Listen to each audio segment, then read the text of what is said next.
Old Balaji और ZEE5 पर शुरू हुए क्राइम थ्रिलर डार्क 7 वाइट की सफलता का जश्न जतिन सारना ने इंदौर वासियों के साथ मनाया। इस वेब सीरीज को लेकर दर्शकों का प्यार लगातार बढ़ता जा रहा है। देखिए इस खास रिपोर्ट में।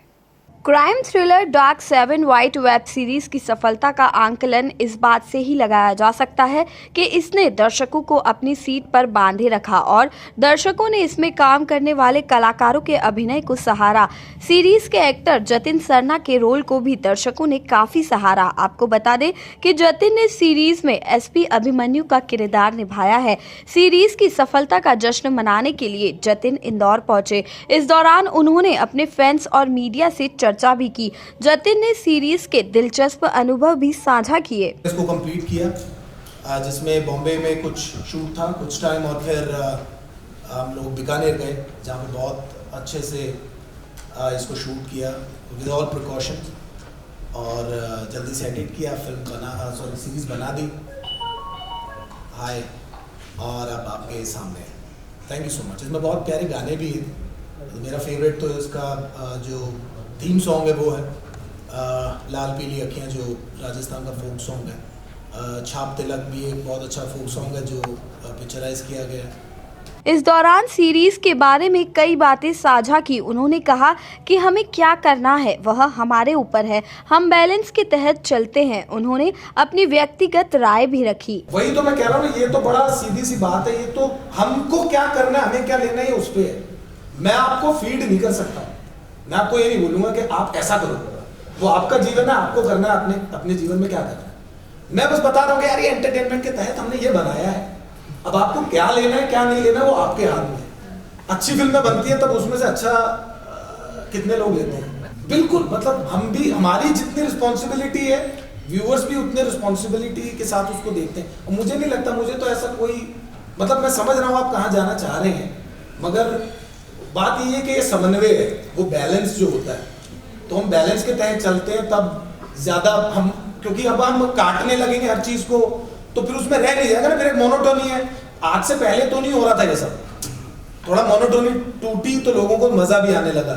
ये मेरा व्यक्तिगत मतलब वो है। मैं ये नहीं कह रहा हूँ कि मैं किसी को रिप्रेजेंट कर रहा हूँ इस बात को। जब मैं कह रहा हूँ तो मैं रिप्रेजेंट नहीं कर रहा हूँ किसी को भी, ना इंडस्ट्री को ना कुछ। मैं बस अपना एक व्यक्तिगत राय रख रहा हूँ कि मेरे साथ ऐसा होता है, मैं इसको ऐसे देखता हूँ कि मुझे पता है कि अच्छा क्या लेना और बुरा क्या लेना, तो वो हमारे ऊपर है। बाकी मैं इसको ये भी नहीं कह रहा इसको आप प्रैक्टिस करें अपने जनजीवन में।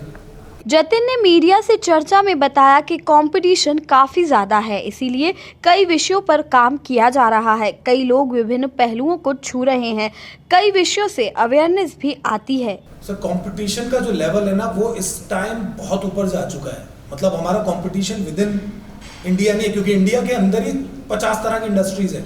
साउथ है, बॉलीवुड है, फिर हर अपने क्षेत्र का अपना एक फिल्म इंडस्ट्री है। खाली कंपटीशन उसमें नहीं है। कंपटीशन हम लोग हॉलीवुड से है, फ्रांस से है, फ्रेंच फिल्म से है, या रशियन प्रोडक्ट से है, या इंग्लैंड है, या जहाँ से भी, या कोरियन फिल्म्स है, जो भी है सीरीज वहाँ की भी बन रही है। तो बहुत वास्ट हो चुका है पैरामीटर। तो जब तक हमारे पास अच्छा कंटेंट नहीं होगा, क्योंकि बार बार रिपीटेटिवली एक ही चीज दिखाने से कुछ होने वाला नहीं है। अब लोग बड़े समझदार हैं, उन्हें प्ले पॉज है, दबा देंगे, चला हटा, ये नहीं देखना है। तो इस बहुत इंपॉर्टेंट है कि हम ज्यादा से ज्यादा चीजों को खोज के निकालें, नई नई चीजों को। अभी तो बहुत ऐसी सीरीज और फिल्म्स आ रही हैं जो कि बहुत अच्छे सब्जेक्ट्स को डील कर रही है। जैसे अनुभव सिन्हा है जो डायरेक्टर, बहुत अच्छी फिल्में बनाते हैं, बहुत अच्छे सब्जेक्ट्स के साथ वो आए हैं। पिछले कुछ सालों में बहुत अच्छी फिल्म बनाई है उन्होंने।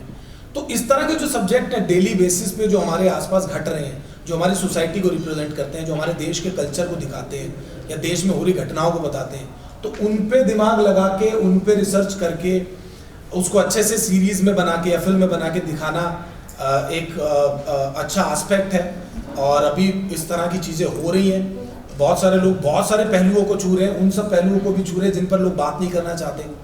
तो वो सब चीज़ें जब हमारे सामने आती है तो हमें पता लगता है अच्छा ये भी होता है, अच्छा ऐसा भी होता है क्या। तो ये बड़ी अच्छी चीज़ है। एक तो अवेयरनेस बढ़ती है, हमें भी पता चलता है कि देश के किस कोने में कौन सी घटना हो रही है जिससे हम अनअवेयर थे, और वो हमारे देश का एक वो भी रिप्रेजेंट भी करता है कि देश में, हमारे देश के अंदर इतनी विभिन्न चीज़ें हैं। तो लेवल बढ़ता है थोड़ा सा कंपटीशन का। अभी अच्छा लगता है कि जब एमी अवार्ड्स या कुछ भी होते हैं बाहर, तो वहाँ हमारे जो सीरीज़ है वो जाती हैं, उनका वहाँ नॉमिनेशन होता है। तो अच्छा है, अच्छे सब्जेक्ट्स पे काम हो रहा है। बहुत ज़रूरी है स्क्रिप्ट पे ध्यान देना, क्योंकि सिर्फ बिजनेस करना मतलब नहीं है, लोगों को अच्छा एंटरटेनमेंट का सोर्स देना भी उतना ही ज़रूरी है।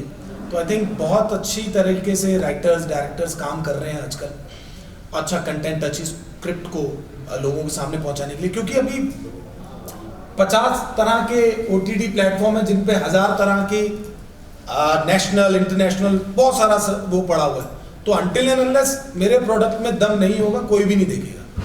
जतिन ने सीरीज में अपने एसपी के किरदार पर प्रकाश डाला कि वह किस प्रकार केस सॉल्व करते हैं।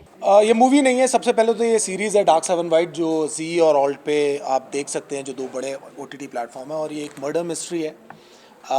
यूडी जो है वो जो सुमित व्यास ने प्ले किया है, वो चीफ मिनिस्टर बनने वाला है और शपथ ग्रहण समारोह में जा रहा होता है कि अचानक से एक हादसा हो जाता है जिसमें उसकी मौत हो जाती है।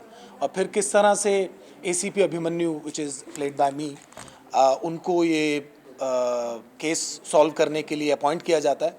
और यूडी के साथ अभिमन्यु का एक पुराना कनेक्शन है, क्योंकि आज से करीबन 10 साल पहले एक रेव पार्टी में जो कि यूडी अपने कॉलेज में दे रहा था, उसमें अभिमन्यु जाकर के रेड मारता है और यूडी को थप्पड़ मारता है, जहाँ से आई थिंक पूरी गेम चेंज होती है और वो पॉलिटिक्स में आने का फैसला करता है।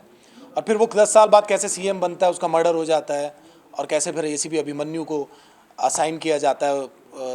जितने भी 7 सस्पेक्ट्स हैं, 6 उसके कॉलेज के फ्रेंड हैं और 1 उसके खुद के दादाजी हैं। तो किस तरह से वो पूरी मर्डर मिस्ट्री को सॉल्व करता है, उस पे ये पूरी सीरीज़ है। और जी और ऑल्ट पे आप इसे एक्सक्लूसिवली देख सकते हैं। 10 एपिसोड हैं और लगभग 19 से 20 मिनट का हर एक एपिसोड है। देखा जाए तो इस मर्डर मिस्ट्री की इस सीरीज को लोग न सिर्फ पसंद कर रहे हैं, बल्कि इसमें काम करने वाले किरदारों के अभिनय को भी सराह रहे हैं। Bureau report, MP news, Indore.